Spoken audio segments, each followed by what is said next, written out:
mas maluwag ang sitwasyon sa Parañaque Integrated Terminal Exchange ngayong mismong araw na Pasko.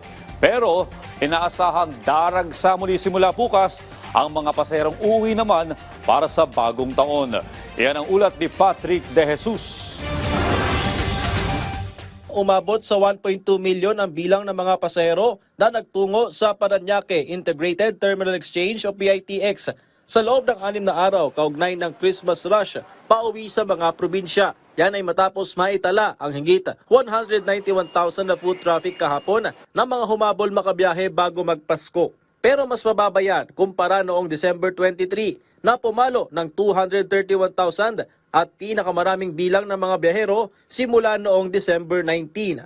Ngayong mismong araw ng Pasko, bahagyang maluwag ang sitwasyon sa PITX at mas kakaunti na lamang ang mga pasahero. Ang ilang nagpunta ngayon ay para mauna nang makabiyahe bago ang inaasahan namang New Year rush. Nag-walk-in lang kami. Opo. Madali naman. Okay lang naman din. Madali lang naman siya. Gusto lang namin makibanding lang sa mga family, ganon. Yun lang po. Para masulit lang po yung taon or New Year. Makapiling ang pamilya ko para New Year. Sama-sama kami.